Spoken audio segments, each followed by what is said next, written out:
What up, this is Rama Screen covering movies, TV, and entertainment, and here's my review of Terrence Malick's new movie, A Hidden Life. Hey, before you watch this review, please subscribe to my channel, press that like button, and ring that bell so you can get notified whenever I post new videos. And if you would like to help support this channel, please do so at patreon.com/ramascreen.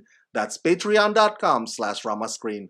Let's rock this. I actually saw this movie back at the Toronto International Film Festival this past September, and I gotta be honest with you, prior to entering the screening, I had some reservation about it because Terrence Malick's past few films since The Tree of Life were really tough to sit through. To the Wonder in 2012. If you ask me, do I remember anything from my time watching that movie? I would immediately draw a blank. Knight of Cups in 2015. The only thing that I remember from that film was that it featured a shit ton of A-list celebrities just wandering around aimlessly. Look, I respect Terrence Malick.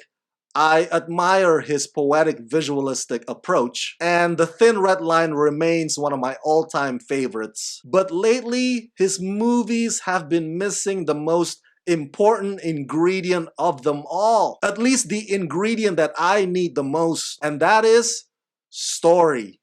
Story. So you can understand why I was concerned about A Hidden Life. But thankfully, this film proved me wrong. A Hidden Life does not only have a story, but a powerful one, I might add. Terrence Malick's A Hidden Life is as beautiful as it is harrowing. It is a mesmerizing look at a steadfast faith in the midst of agony. Written and directed by Terrence Malick, A Hidden Life is based on real-life events about a conscientious objector named Franz Jagerstatter who refused to fight for the Nazis in World War II. Franz is an Austrian farmer who builds a happy life with his wife and kids in the village until Franz faces threats of execution for treason.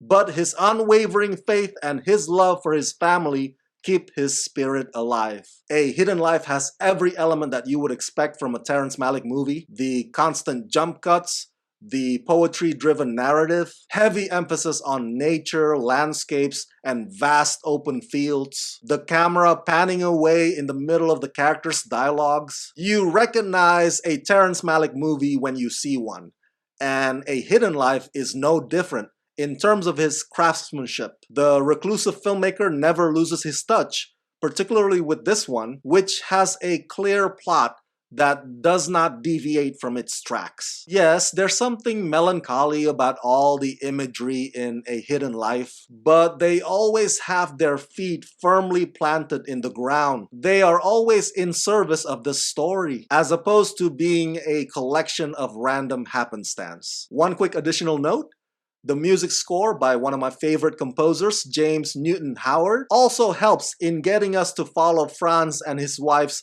painful and long-suffering journey. I gotta confess, I don't know much about the two lead actors who play Franz and his wife, August Diehl and Valerie Pechner. I hope I pronounced those names correctly, although I'm sure they're pretty popular or famous in Europe. And I think August had a few previous roles in Hollywood, including Quentin Tarantino's Inglourious Basterds. But anyways, I think August and Valerie are absolutely outstanding in A Hidden Life. Deeply passionate and heartbreaking. Some on-screen couples out there, you just know that they're trying too hard, but that's not the case with August and Valerie. It's as if you really believe that they're really in love with each other in this film. That's how full of conviction their performances are. As usual, Terrence Malick surrounds his leads with familiar, notable supporting actors. And that is where the bittersweet part of A Hidden Life comes in, because this is essentially Michael Nyqvist and Bruno Ganz's final film. A Hidden Life requires your patience though. Clocking in at 173 minutes is no joke. That's practically 3 hours, man. But I guarantee